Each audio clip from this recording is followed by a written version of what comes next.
Assalamualaikum warahmatullahi wabarakatuh. Ketemu lagi dengan saya, Ibu Dr. Murianti MA di mata kuliah Sosiologi Komunikasi.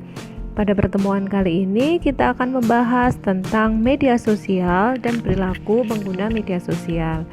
Tentunya kita sudah sangat familiar dengan media sosial, bukan? Bahkan kita lebih dari satu menggunakan media sosial, dan juga kita sudah sehari-hari selalu bersama dengan media sosial tersebut. Media sosial merupakan new media. New media merupakan media yang menawarkan digitization, konvergensi, interaktif, dan development of network terkait dengan pembuatan pesan, kemudian penyampaian pesan dibandingkan dengan media massa yang lama. Radio, televisi, majalah, koran itu sangat berbeda dengan media sosial yang sangat erat kita sehari-hari, terkait dengan pesannya yang lebih interaktif, terkait dengan pembuatan pesannya yang lebih menarik bagi penggunanya. Jadi tidak hanya sepasif ya, tapi pengguna sosial itu bisa sangat berinteraktif antara satu dengan yang lain. Media sosial menawarkan interaktivitas pengguna. Nah, ini tadi ya yang saya sampaikan, interaktif. Jadi tidak hanya sendiri berada di ruang hampa, akan tetapi selalu berinteraksi dengan orang lain walaupun tidak ketemu. Kemudian memiliki pilihan informasi yang dikonsumsi dan sekaligus mengendalikan keluaran informasi yang dihasilkan serta melakukan pilihan-pilihan yang diinginkan.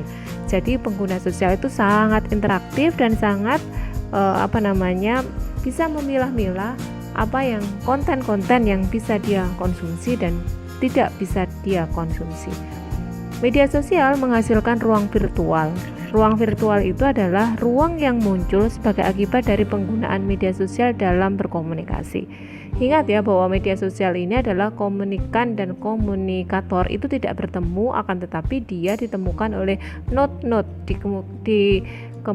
ditemukan oleh komunikasi yang dia dalam bentuk suara, dia dalam bentuk tulisan, yaitu menyebabkan satu orang dengan orang lain itu terhubung walaupun dia tidak berada pada lokasi yang sama.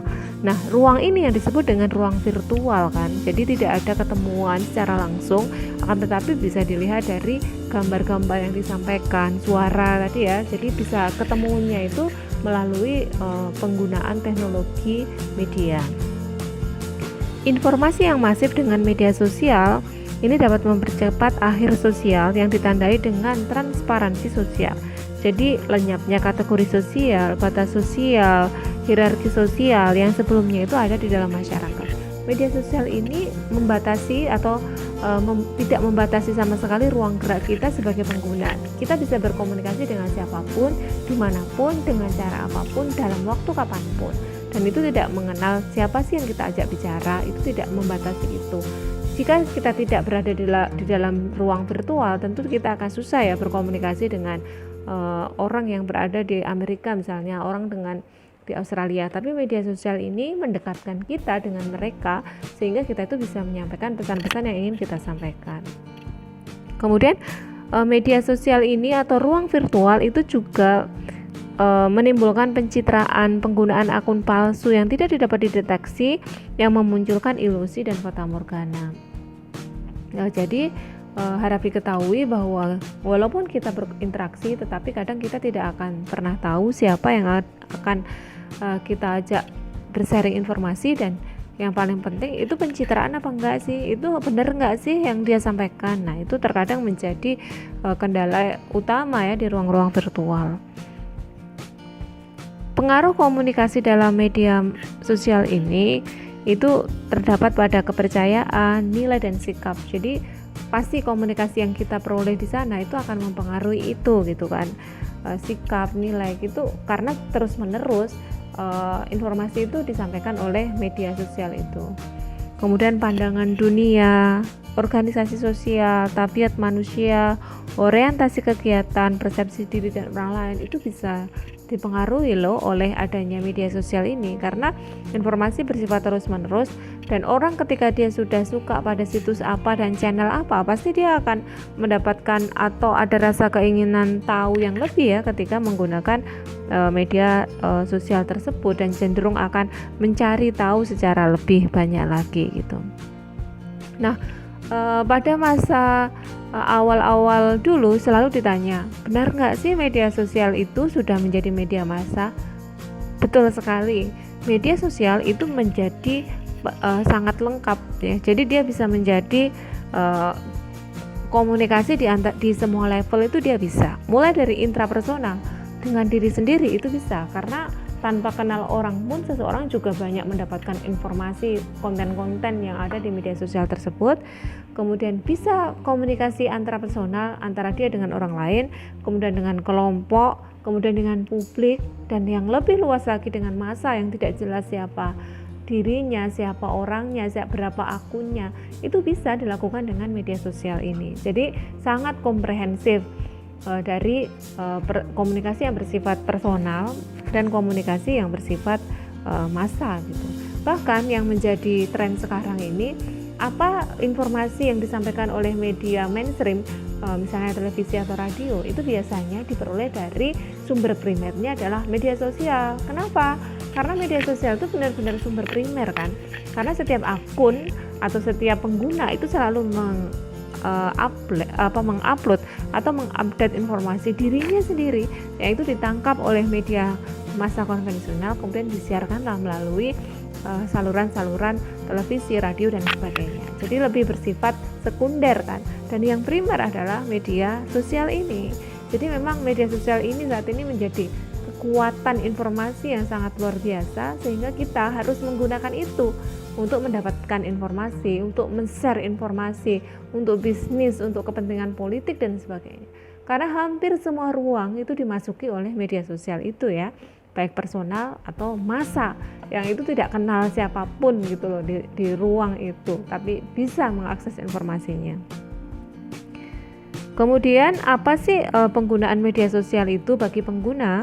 Selfie. Nah, ini sangat familiar atau sangat viral pada saat pertama-tama muncul media sosial. Itu yang pertama adalah selfie.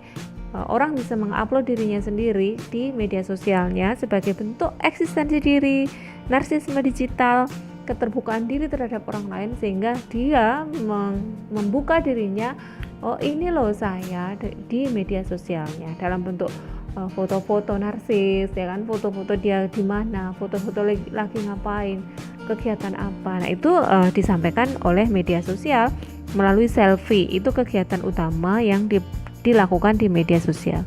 Kemudian media sosial juga bisa menjadi sarana cyber war, yaitu perang. Jadi orang bisa mendoktrin, orang bisa terpengaruh itu melalui media sosial. Kemudian yang paling sering kita lakukan adalah belanja daring. Ini menjadi kekuatan yang luar biasa di era milenial sekarang ini ya, bahwa orang lebih suka belanja daring daripada belanja di outlet yang apalagi di era pandemi ini, COVID ya, itu adalah kita dilarang atau disarankan tidak berkerumun atau berada di ruang-ruang ramai. Jadi lebih menikmati ya pengguna itu dengan belanja daring.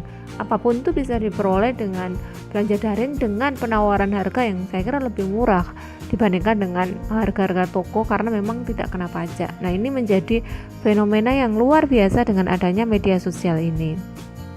Kemudian personalisasi diri pengguna. Nah itu tadi ya, karena wifi, karena selfie, karena upload diri, kegiatan dan sebagainya, sehingga personalisasi diri ini sangat nampak di dalam media sosial. Apa sih yang ingin dicitrakan seseorang dari media sosial yang dia gunakan? Nah itulah yang nampak di dalam personalisasi diri dalam media massa itu, media sosial. Kemudian budaya share. Nah ini sangat luar biasa ya, munculnya hoax, munculnya berita bohong, itu salah satunya adalah karena adanya budaya share yang sangat tinggi di kalangan pengguna media sosial. Kadang tanpa disaring dulu sudah share gitu ya, karena karena kita merasa bahwa oh orang lain ini perlu informasi ini nih, sehingga saya perlu men-share-nya di media sosial ini. Nah itu adalah penggunaan media sosial yang sangat familiar ya di dalam masyarakat saat ini ya, masyarakat digital khususnya.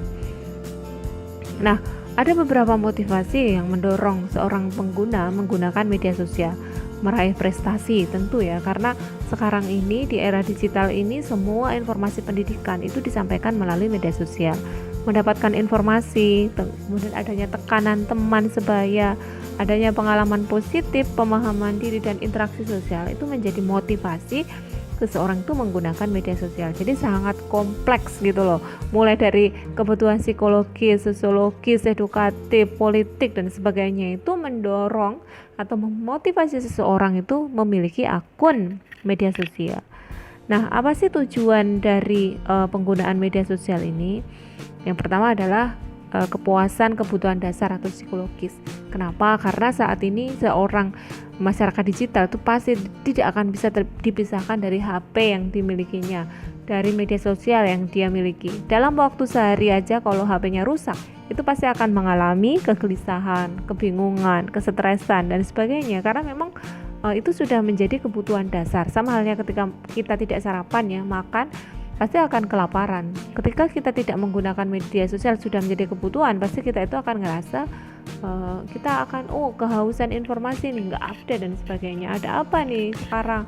Saya ngerasa kurang update gitu. Nah, itu karena tujuan dari penggunaan sosial ini adalah untuk pemenuhan kebutuhan dasar psikologis tadi itu. Kemudian yang kedua adalah orientasi motivasi individu. Yang tadi saya sampaikan bahwa banyak motivasi yang ingin diraih oleh seseorang di dalam media sosial itu. Jangan dikira ya media sosial seperti YouTube itu tidak memberikan penghasilan. Banyak orang yang memperoleh penghasilan di situ, bahkan dengan hanya membuat konten-konten kreator ya, konten-konten positif di media-media sosial itu. Bahkan bisa miliaran, bisa triliunan seseorang itu mendapatkan keuntungan dengan media sosial itu. Sehingga memang ada orientasi motivasi dari individu itu untuk menggunakan media sosial. Kemudian harga diri kolektif. Apa yang terjadi ketika kita dalam satu kelompok itu ada seseorang yang tidak menggunakan media sosial, WA lah paling sederhana. Pasti kita akan mengatakan gimana nih kita akan menyampaikan informasi ke dia, bagaimana dia akan mendapatkan informasi, sehingga komunikasi itu menjadi terhambat ketika seseorang itu tidak menggunakan media sosial. Akhirnya penghakiman sosial kan akan dilakukan. Harga diri kolektif itu akan merasa ada yang kurang, ada yang salah karena anggotanya itu tidak memiliki atau menggunakan media sosial itu. Jadi pasti akan dibullying, kemudian akan dipaksa mau tidak mau untuk menggunakan media sosial. Nah, terlepas dari motivasi kemudian tujuan, media sosial ini juga memiliki aspek-aspek positif dan juga aspek-aspek negatif. Sebagaimana banyak hal ya, pasti ada aspek positifnya. Nah, keuntungan penggunaan media sosial ini tentunya ada sosialisasi, komunikasi, meningkatkan peluang belajar, bisa mengakses informasi yang sehat. Nah, itu banyak keuntungan yang diperoleh oleh penggunanya. Sisi lain, media sosial ini juga menimbulkan risiko gangguan psikologis tadi ya. Ketika dia sudah addict dengan media sosial pasti akan terganggu jika dia tidak menggunakan, mengalami depresi tadi yang saya sampaikan, kegelisahan. Ini tindakan kriminal dan kekerasan itu juga banyak dilakukan oleh media sosial. Ketika dia ketemu seseorang baru di Facebook, baru di Instagram, kemudian tiba-tiba dia diperas, kemudian tiba-tiba uangnya hilang. Nah, itu juga sering terjadi ya, tiba-tiba dia mengalami tindakan kayak orang blank sama sekali ketika sudah meet up dengan kenalannya di Facebook, kenalannya di Instagram. Nah, itu salah satu dari tindakan kriminal atau kekerasan. Atau kita sebagai pengguna sosial ketika mengupload sesuatu mendapatkan komen-komen yang menurut kita itu tidak pantas, tidak layak. Nah, itu juga bagian dari resiko penggunaan media sosial. Kemudian terorisme. Nah, ini yang banyak kita ketahui ya, bahwa terorisme itu banyak menggunakan media sosial untuk menyampaikan pesan, koordinasi, kemudian melancarkan aksi yang itu sangat merugikan banyak pihak ya, misalnya kematian, bom dan bom bunuh diri dan sebagainya yang merugikan masyarakat, negara dan agama ya, yang tentu saja dicap sebagai agama yang teror. Nah, terlepas itu semua, saya kira kita sebagai pengguna sosial harus meliterasi digital. Kita harus meliterasi diri kita sendiri sebagai pengguna dengan menyaring konten-konten positif dan menggunakan media sosial itu sebagai hal-hal yang positif. Syukur-syukur bisa memberikan pendapatan ya bagi kita tidak hanya semacam pengeluaran saja, tapi justru menjadi ajang bisnis, kemudian mendapatkan keuntungan, informasi, sharing teman, kemudian pendidikan dan sebagainya. Jadi kita mengambil hal yang positif dari media sosial yang kita gunakan. Oke, saya kira itu ya untuk kuliah kali ini. Tetap jaga kesehatan, gunakan media sosial untuk hal yang positif, tetap semangat, tetap berprestasi. Kurang lebihnya minta maaf. Wassalamualaikum warahmatullahi wabarakatuh.